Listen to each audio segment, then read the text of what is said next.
Hi, everybody. This is John Gaertner with Business Team. Thanks for joining us today. Today's pretty special. It's Veterans Day, and it's our first ever podcast for a new series that we've created called 2x4x2, a leadership framework interview. The idea came many years ago when I sat down with a friend of mine's grandfather who told me about some of his business meetings that he'd had. And I thought to myself, man, we got to start capturing some of this business acumen, these business insights for future generations. So the podcast today, brought to you by Business Team, really started out to try to bridge the gap of generational business acumen, business intelligence, and overall just business insights. My first guest is Alan Landry. Alan is a best-selling author of a book entitled Growing Mentor Intelligence, a Field Guide to Mentoring.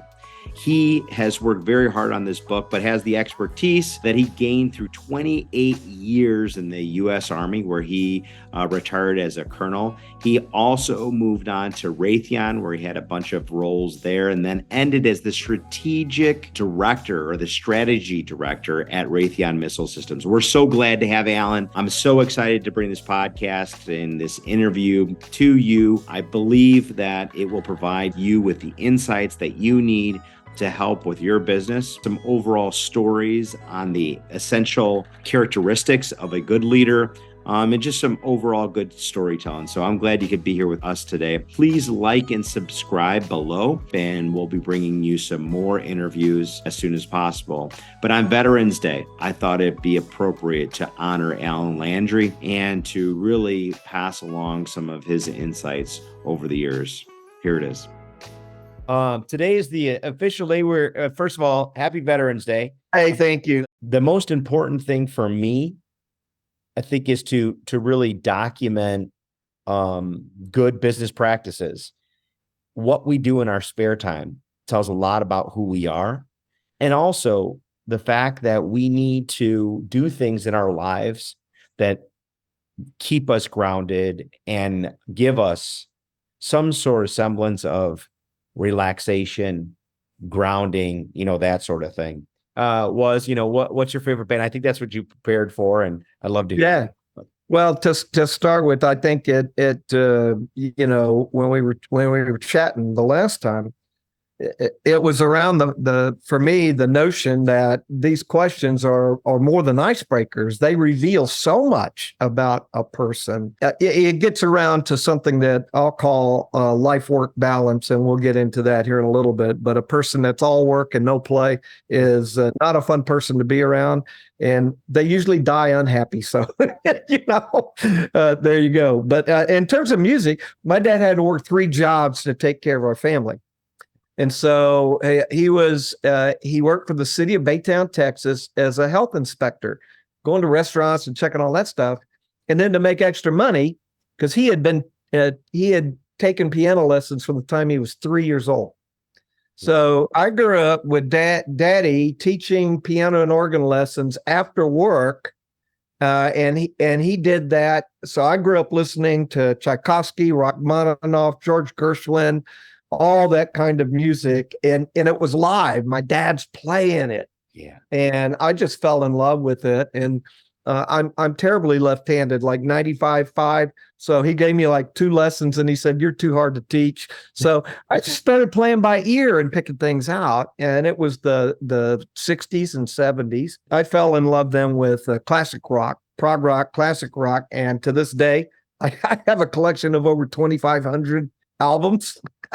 Yes. Really? I didn't know that. I'm a big. Oh yeah. I got a music. Oh my God. I got a music room, man. And my gosh, we never talked about that. I know. And I've got like 6 guitars. I'm not a good player, but I've got some guitars, and I love my music. I have vintage audio stuff, reel to reels. I've even got an 8-track. I've got several turntables. I love music, but as a prog rock guy and a classic guy, Beatles, Badfinger, yes, Genesis, Pink Floyd, probably my favorite of the group, Moody Blues, Crosby, Stills, Nash and Young, Dire Straits, man. And those are the groups that I not only liked then, I like them now. They're timeless. See, that's the importance here too. Another thing that music will teach us is like these lessons, what you're hearing, don't go away.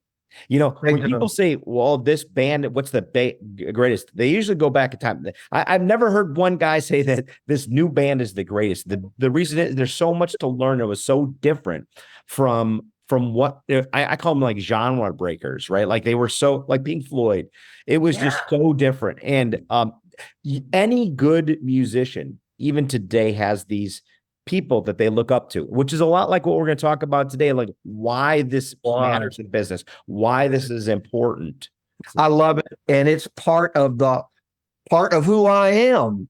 Music is always in my head, and it gives me that chance, like you said, to step away from the pressures of other kinds of stuff like that. And I just enjoy it. You want to move into your second question now? Yes. The person of inspiration. Okay. And that one was a really easy one for me. I've been blessed with so many really wonderful people in my life, none more important than my bride of 49 years, Paula. Why she's such an inspiration to me is, if you were to hunt up Paula in Wikipedia, you'd find her under C for commitment. She's the most committed person that I have ever seen. And one of my West Point classmates, we kind of all graduated at the same time, got married at the same time. We're all at the 49-year kind of mark there. And one of them posted this really beautiful thing the other day, because people say, well, how do you make it work? And there's all kinds of answers people will give you, but there's only one that I think that really matters. And it's around commitment. And it said, the perfect marriage is one where two imperfect people never give up on each other. That's wisdom, and it's enduring wisdom, because each of you in a marriage, whether it's 1 year, 5 years, or 50 years, you will fight. You're going to argue.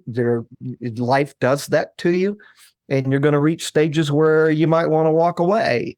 As long as you don't both want it at the same time, you'll stay together if you're willing to fight for it. So, and I love the fact about two imperfect human beings, because when I see somebody that thinks that this shit's easy, being married's easy, 4 kids, 12 grandkids later, it's not easy. You got to work at it every freaking day. In my professional life, one of the things I loved about your questions is we have this thing of work-life balance backwards. Words matter. It should be life-work balance. Work should be a piece of our life, not defining it. And words do matter. And the other thing I think we get wrong about a life continues. Your careers change. I've had 3 freaking successful careers. 30 years in the military, 26 active duty in Fort or West Point, 10 years at Raytheon as an executive in business development strategy, up to the director level, and 12 years now as a business owner, independent consultant, and an author. And in each of those stages in my life, I have learned something and I give something back. I should, instead of when people talk about retiring, what is that? What does that mean? It means that you're done giving back to society, giving back to people at the time when you are most able to share. And so for me, in my professional life, in the military, it was my mentors. I talk about a number of them in the book. The first book I wrote, Growing Mentor Intelligence, A Field Guide to Mentoring. They taught me what right looked like. Colonel Chuck Wood, who's passed on, and Colonel Chuck Smith. These were mentors that grew me, saw opportunity in me, believed more in me than I did in myself. And then as an author, and you'll love this one, I talk in my book about reverse mentorship. It's really true. You reach a stage where you learn more from your mentees than you give. And my favorite person or inspiration today, the people that sustain me, are my mentees. Some of them I've been mentoring 15 years. Each stage of your life, you better have somebody who inspires you, or you better go find something else to do. Right. And, we didn't talk about how we met. And I'll share a quick story with everyone, is that when we met, I was going through transition in my career from leaving a large company. It was Grainger, and I was trying to figure out what I wanted to do. And I made a commitment to myself of, I'm going to try to do something I normally wouldn't do. and because of the time or what have you. So I joined a theater. Nice. And then I joined a board for a non-for-profit, and that's how we met. And boy, you talk about ups and downs, and we were so passionate as a group, like almost maybe too passionate of how we felt about the Dreams for Kids and the people we're trying to help. And I remember, and this is why I thought of you for this show. And I thought, what person kind of grounded me in, like, because I got almost too wrapped up in moving forward. And you were like, let's slow down and let's take the baby steps. And we had one event, and then we had one fundraiser. And you were always just that level, calming voice for all that we all needed. You know, one of the things I love about what you're trying to do here, John, is share enduring lessons, right? We all grow and we learn. So in 2000, I was a full colonel at Fort Bliss. I was a deputy assistant commandant at the Air Defense School. And we got a request to send a colonel to Kosovo. And Multinational Brigade East was Task Force Falcon. And they needed a chief of staff for a 9-nation task force. I volunteered for the role and went there. And for 8 months, I was a chief of staff for a task force that included Russians, Greeks, Poles, Ukrainians, Lithuanians, Jordanians, United Arab Emirates, Italian Carabinieri, and Ground and Route Services, which provided all of our logistics support. And I learned a bunch of things. I'm going to get something here because I want to show you something I'm proud of. Please. In my I Love Me wall. Ground and Route Services, when I left, gave me this plaque, and it wasn't something they gave to everybody. Every one of these letters is hand carved. And what I did as the chief of staff of Task Force Falcon, basic leadership. I got there, and my predecessors were all complaining and bitching about Brown and Root wasn't doing their job and all that kind of stuff. So in my first few days there, I met with the head of the Brown and Root Services contracting. We had a candid conversation about stuff. They weren't finding out that people were upset with their performance until their performance award came due. Mm-hmm. And it was as simple as me saying, hey, dude, you and I are going to sit down every 2 weeks, and I'm going to tell you what I'm hearing. They appreciate this isn't complicated stuff. Yeah. It's basic stuff, but he appreciated so much that when I left, they gave me that. They actually they created a band, and they actually wrote a song for me. And the band was called the Shit to Do Band, honest to God. And this is the funniest song you ever heard of.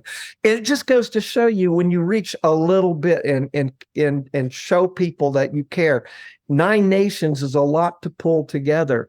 And one of the things I learned, because they were rotating these key positions, every time they get a new general in, I swear to God, they'd sit there and some of these guys wanted to make their impression. Mm-hmm. And they'd come in, and the geopolitical situation was critical. It was huge. A wrong step by a nation could start a world war. Right. It was that serious. And so anyway, I called it rushing to failure. And I tried to calm down the task force as the chief of staff to say, wrap your arms around the whole situation and don't be reactive about stuff like that. Think about the implications of what's happening and what our responsibilities are. And so I did learn over time, there are these leaders, we used to call them ready, shoot, aim leaders, because they would shoot before they'd even take the aim of it, rushing to failure, rushing for tactical success and strategic failure. So anyway, that's where all that came. Well, you have that gift. And I think that what you're pointing out, like, those are real issues. I remember, having a sales and marketing background, I do remember one of my bosses saying, we're not curing cancer and we're not saving lives here. We're just doing marketing. You were actually saving lives, protecting lives. And I think that weight, because you knew how to handle it in a stressful situation. When you came to business, it was like, okay, guys, like you told me, John. Sell out. Well, the other thing that I learned in my 26 years in the Army is never believe the first report. The first report is never complete. Even if it's 100% true, it doesn't have all the facts. Wait to decide and wait to act until you get all the facts. And you can't do that alone. So it leads to this teamwork and trust issue that you have to count on other people to tell you what you don't know. That's a huge, huge leadership lesson that in the military, it was funny because when I got into industry, I sat and watched some of these senior leaders make mistakes that would have got them fired as lieutenants. Basic leadership stuff, So anyway, those are my favorite people and inspirations. Now we'll move right into the favorite job and why. My first and one that I still, in my military background, the privilege of command has no corollary in the civilian world, not any. The responsibilities that I had from 1993 to 1995 as a Patriot Battalion commander of between 600 and 650 soldiers and their family members, deploying them to the Middle East after the first Gulf War when Saddam Hussein was still chunking scuds across the border. And we were there protecting the assets of the Kingdom of Saudi Arabia. And I deployed my soldiers there. And like I talked about in my book, for a lesson learned from Colonel Chuck Wood, he said, anybody can lead soldiers into combat. It takes a real leader to bring them all back alive. And even though this wasn't combat, it was still a continuation of the first Gulf War. Sure. And it was dangerous. It was a dangerous situation. Our unit was split over 450 kilometers, and they were my soldiers and our Patriot systems there. It was an incredible responsibility. I loved it. I loved the 2 years I was there. I loved my soldiers, and I'm still in contact with several of them. I had 42 lieutenants, John, in my command. And it was my responsibility to teach, coach, and mentor them and to hold them accountable. That responsibility, like nothing I've ever felt before or since. And then I mentioned the Chief of Staff of Task Force Falcon. Man, I could regale you with some of the funniest freaking stories you ever heard in your life, and some of the saddest stories there. Two weeks after I arrived, a little Serbian girl, 3 years old, was shot and killed because she belonged to the wrong ethnic group. But I learned a lot about the slippery slope of inhumanity when anybody believes that they can brand another person as less than human. And got it going on today. I call it the balkanization. I see it creeping into our own political world and so forth, and it's the balkanization of America. And it's a sad situation to be in. None of us have a right to judge another person. We didn't create them. We shouldn't take their lives, and we shouldn't judge them. You know what? It's just the way. It's simple. When you treat everybody with dignity and respect, which, by the way, that was a motto of 1st Armored Division in Kosovo. Dignity and respect for all. We didn't care if you were Serb. We didn't care if you were Christian. We didn't care if you were Muslim. We didn't care if you were Jewish. We didn't care. Everybody got treated with dignity and respect for all. And so that was a favorite military job. In the business world, my favorite position, I'm a strategist, man. I loved it at heart. I've got 2 master's degrees in military arts and sciences, and I've got a special degree from a school I attended called School of Advanced Military Studies. They call us Jedi Knights. You spend a year in intense study, and that's how I ended up in Germany in 1st Armored Division in the first Gulf War. And so I love strategy. And when I retired, I brought it into Raytheon there. And I started out in BD and business development, worked my way up. My boss saw potential in me. And Luis Francisconi, who was the president of our $4 to $5 billion a year revenue business, selected me to be her director of strategy. And we built the war room to track things. And I loved that position. And then, in this current position as an author, an independent consultant, you and I are connected on Facebook. So you saw my post day before yesterday. I'm still out there trying to change the world. And one of my dear friends from the Navy is now the president of an association called ANSO, and it is a national association of naval services officers, and it's like an employee readiness group for Hispanics. And so they bring in these leaders, and he's invited me to give 3 presentations on mentoring and leadership in San Diego next month. I need that to feel like I still matter. Tools for success. And I thought long and hard about that. I think, well, what that drives, John, is the most important lesson of all, and that's discernment. Discernment about how you define wealth. There's no more important question in the world, because everything else that follows for the rest of your life should be built around that. And in fact, another Chicago story, when I was up there at Kellogg Innovation Network at one of the sessions, you remember, you might not have been at this one, Nellie Galen, who was the first female president of Telemundo. She gave a speech. Very accomplished woman, great in the women's movement and Latina. She started her speech by saying, I know 7 billionaires. Every one of them is unhappy. Why are they unhappy? Well, because they gave everything they had. There was no life-work balance. There wasn't even work-life balance. There was no balance in the pursuit of how they defined wealth. Yep. What they gave up was their enduring legacy with relationships and so forth. So these are the lessons, the tools that I think for success. Learn how to define enduring wealth, the wealth that matters, that doesn't evaporate when you die. Hone your leadership skills. Anybody tells me they're a leadership expert, I want to run as far and as fast as I can. When you're an expert, you're not learning anymore. No, you're just spewing. Yep. Just spewing. And you know what? When you quit learning, you're not of any value. You can't be. I don't think you can be a leader. You can't. You just keep giving up on things. One of my mentees from Raytheon is now a senior director. But when she was younger, she was actually an intern with Dr. Travis Bradbury and Dr. Jen Greaves, working on her PhD. And she had a hand in writing this book. And so in our mentorship, we started talking about it. I started exploring it. I'd used the term emotional intelligence before, but in all candor, had not cracked the book and hadn't studied. Now I'm on this journey, and I'm using emotional intelligence with all my mentees, and myself included. I just recently took one of the tests. Again, yeah. You learn one of the most powerful lessons is, as a leader, never ask anyone on your team to do something you're unable or unwilling to do. Makes common sense, right? Right.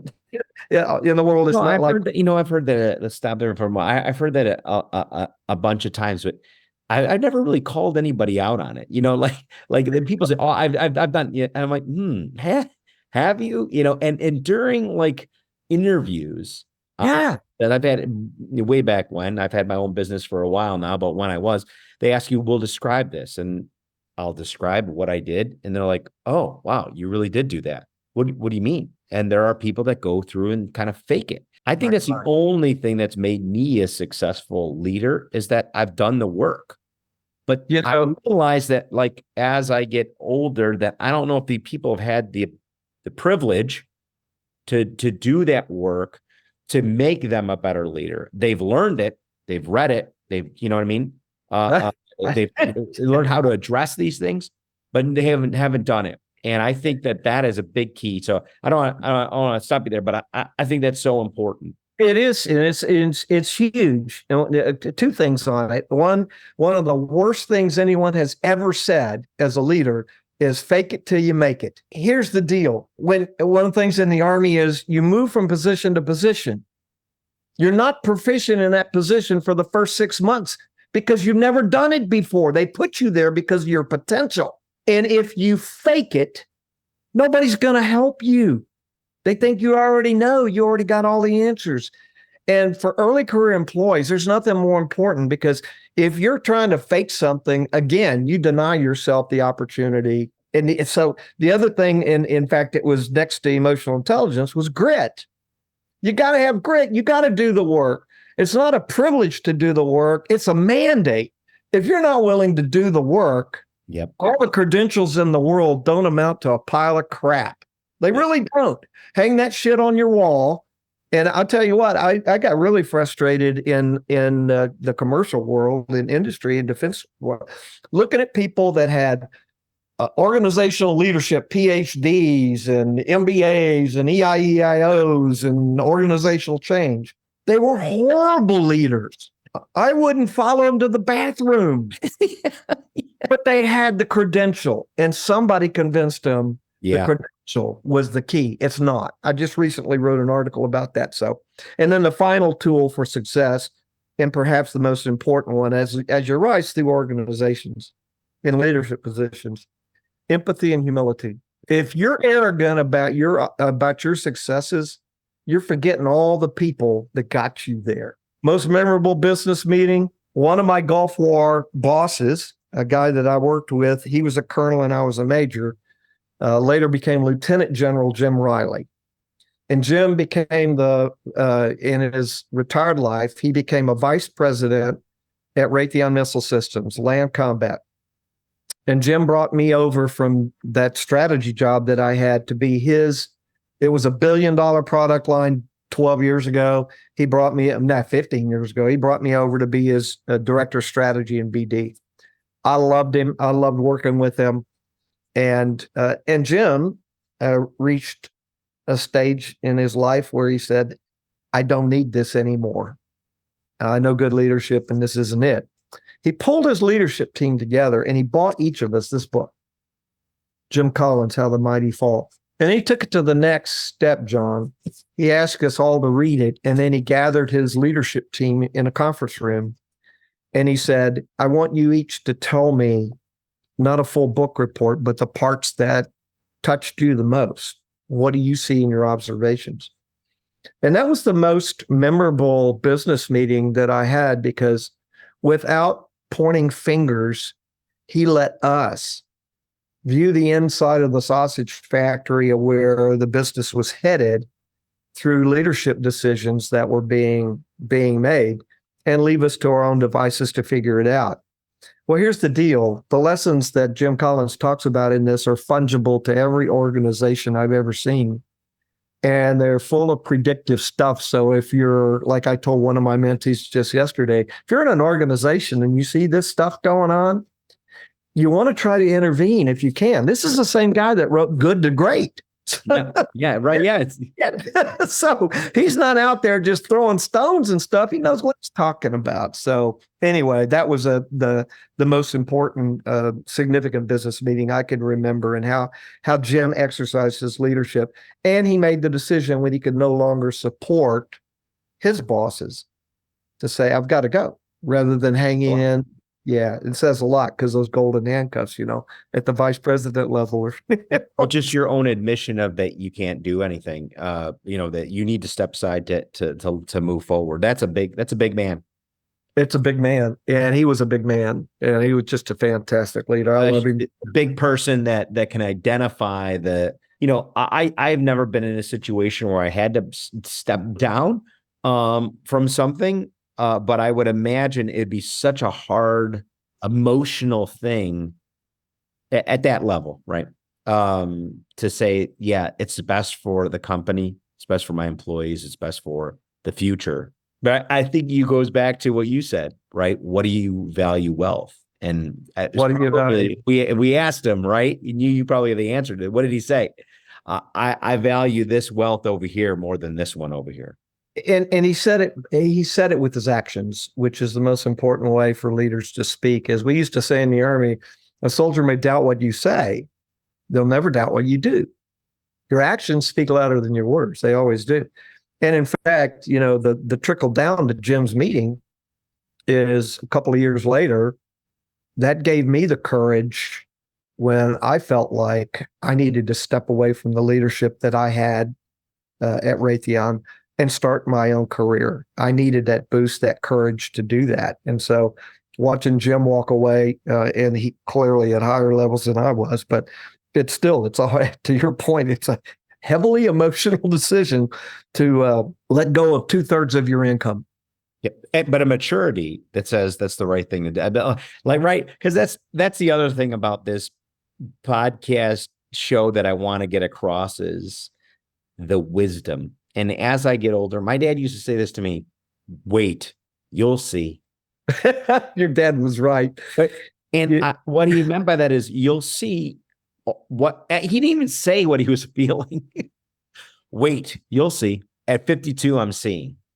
And that level of wisdom, I hate to say it, can't be taught quickly. No. But this show and hearing these stories will hopefully get a little bit of a light bulb to say maybe I should just listen to my gut or go to something like a book or a person, a mentor, and say, what do you think I should do? That these little triggers. It's absolutely, and it's spot on, because at each stage of your life, wisdom is different. A lot of it comes from experience, things that you can't control. If you're a lifelong leader or learner, like I said about leadership, I reflect on my time as a battalion commander in the 90s. When people say, would you do everything the same way you did? Of course not. I created collateral damage, man. I ruined some kids' careers because I thought they were going to ruin some people's lives. But there are multiple ways to achieve the same effect. And I'd like to say I'm a more emotionally intelligent, more mature person now. And I know there are multiple ways. Some create much less collateral damage. Mm-hmm. There's an art to creating a win-win instead of a win-lose. And it's not all about being in charge. So anyway, I totally agree with you on that. So my next biggest opportunity for the next 5 years, I've written 3 books. And so I've got another one I've been working on and off for the last 6 years. That's a big one, my photography work. And, the biggest one goes back to the definition of when I said discernment and how you define wealth.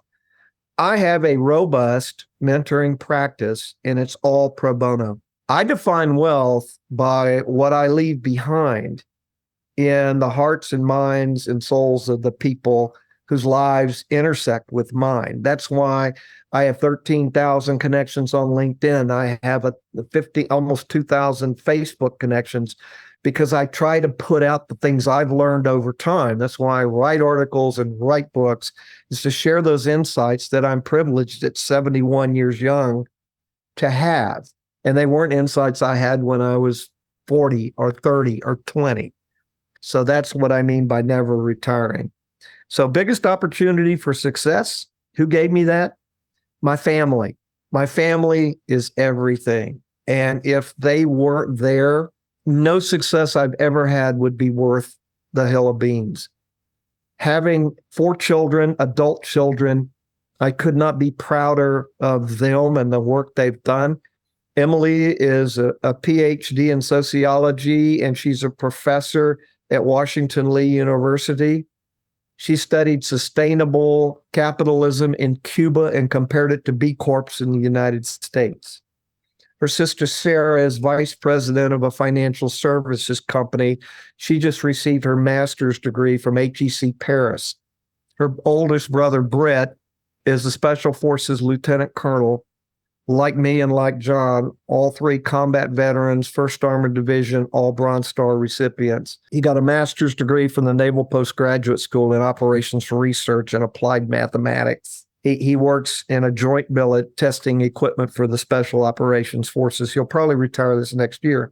His brother John is currently in command of the Army's only public affairs battalion level command at Fort Bliss, Texas.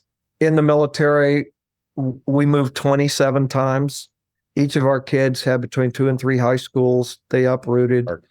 It's hard for them to do, but they learn grit, and they learn perseverance, and they learn that relationships don't have to be physical, that you can have distributed relationships, and that matters. So my family, above all, my bosses, I've been so privileged to work with. I'd say at least 95% of the bosses that I ever had in all 3 of my careers, I respected, I cared about, and it was mutual.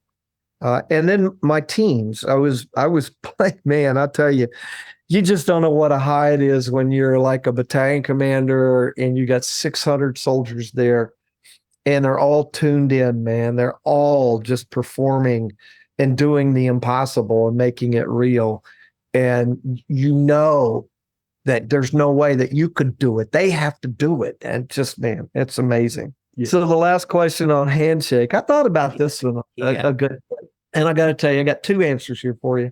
The most important, significant, emotional handshake to me happened with each of my sons when I got to commission them in the Army.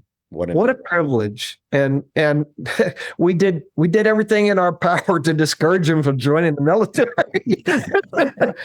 You moved to how many times? 47 times. God.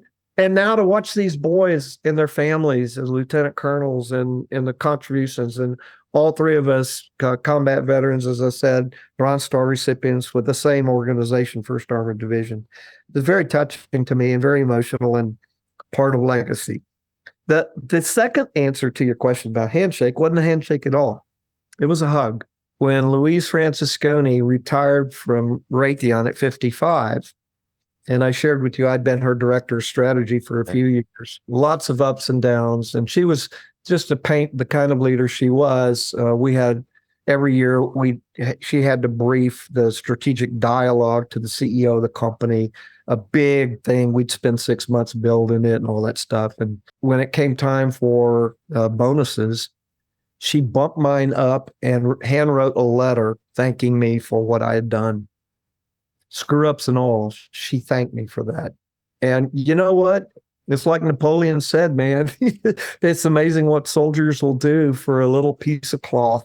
But for a leader at her level to take the time to write me a personal note like that was touching. So on the day she retired, I managed to squeeze in she managed to squeeze in an appointment to see me and say goodbye. And I struggled that night before trying to think of what I could give this person who has everything that would mean something to her. And I woke up at 2:00 in the morning and it came to me. I'll tell the story and then I'll give you a little of the backstory to it. I walked into her office and I had a jar like that big. I think it was a jelly jar or something like that. And in it was looked like black dirt. And I set it on the table and she started laughing and she said, "What's this?" I said, "It's your farewell gift, Louise." I said, in my 26 years in the military and all the years I've been working at Raytheon, I've never met a civilian leader that cared more about our men and women in uniform than you. And I had an uncle that I never met. He was PFC Marine Corps with 5th Marine Division, and he volunteered for a mission on Iwo Jima, and he died. Cool. And in 1987 or 88, I was at Command General Staff College, and in my seminar was a combat veteran Marine, told him the story. And for the Marine Corps birthday, my mom was actually coming up to visit for some reason, and he gave me a vial of sand from those beaches where my uncle died. And I took that vial and I emptied half of it in that jelly jar and gave it to her. She started crying. And she stood up. She gave me the biggest hug. And she said, because she had just built this multi-million-dollar house, and she said, "This is going in a place of honor." Oh, wonderful. In my house. It's important for another reason too, is, there are those that would argue that, you can't be emotional as a leader. If that was the rule, I'd be a shitty leader. I'll just tell you that, because life is emotional. People's lives are emotional. Legacy is emotional. All of it's emotional. And learning to harness it at the right place and right time rather than rejecting it. You got to show your humanity as a leader. And like I said, I'm a hugger, and she hugged me. And that was the most memorable hug of a non-family member. So those are my answers to your, I think, very illuminating questions. It certainly made me think a lot, and I appreciate the opportunity. First of all, thank you. I thought when I was putting this together, who can I call to be honest, we've known each other for many years, and I have not reached out every year on the year, but it's like a good friend. Yeah. You don't have to call them, talk to them every week, but when you do, they'll be there for you. There has never been a time that I have reached out to you and you haven't been there. And I'm going to go back for 1 second because you were so insightful talking about family. When you go through life, it doesn't really matter if it's family or people that you meet along the way. So people who don't have a family, because I'm trying to be cognizant of that because we're so blessed, right? But there's a lot of people who don't. Yeah. A lot of people who don't necessarily can't rely on their family too.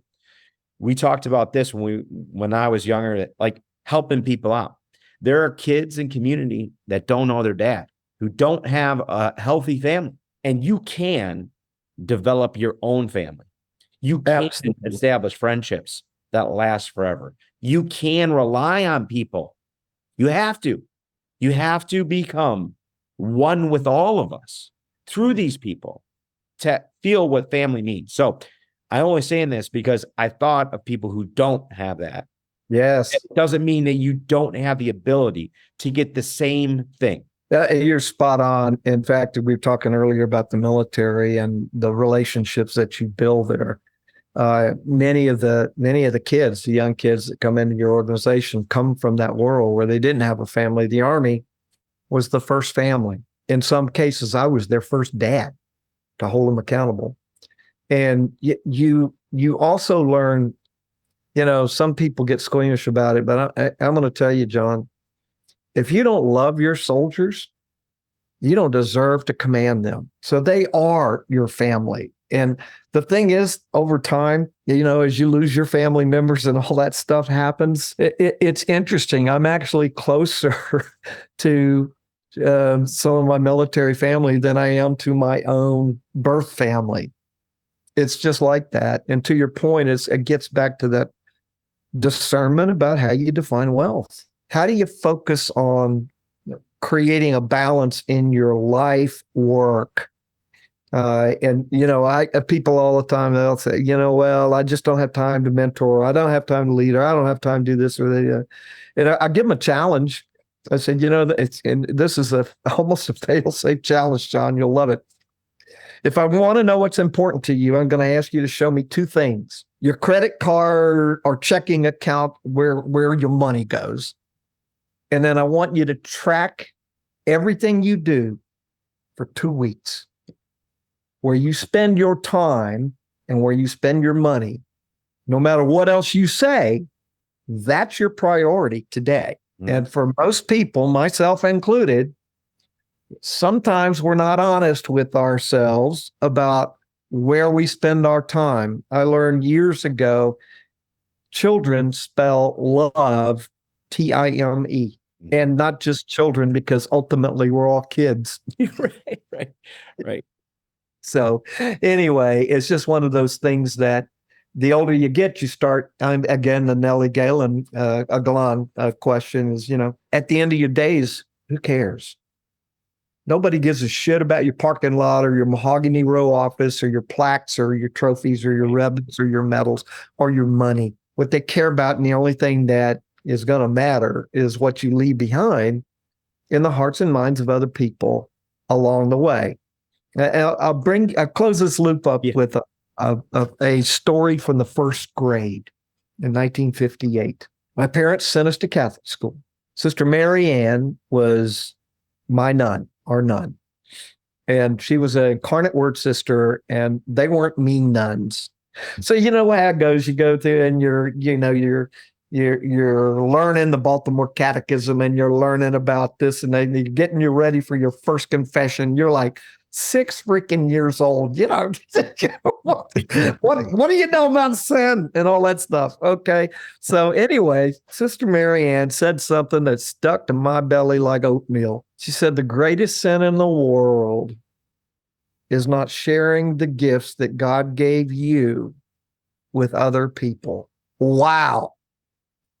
At 6 years old, I could understand that. Wow. And it has touched me my whole life. I do not want to go to my grave without sharing the gifts that God has given me to give back.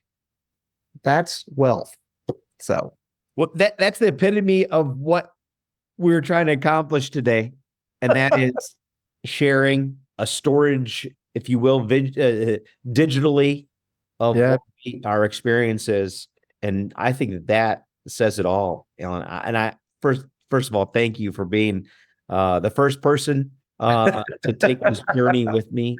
You won't be the last, because we're gonna get a lot of other folks that feel the same way. But I want to thank you for your time, your positive energy, and everything that you do for everyone, including myself today. But thank you. And we will do a follow-up, because I think I'd love that. there's so many great stories. And we got to talk about records, man. we got to talk about records. So thank you so much. And today being Veterans Day, I can't think of any way to end this, but thank you. Thank your family, because your boys and everybody else for the just sacrifices. And I'll never understand it as a civilian, but I do know from my military friends, I experience it every day. And this is what we've done. So what you've done to make us civilians feel this way. So thank you. And have a great weekend, and enjoy yourself. And we'll be in touch. I'm going to smoke some pork belly. That's what I'm doing this weekend. Yeah, I'm going to go have lunch myself, and there you go. And start the weekend. It's been a long week, but I hear you. All right, man. Love you, brother. Love you too, buddy. Thank you so much.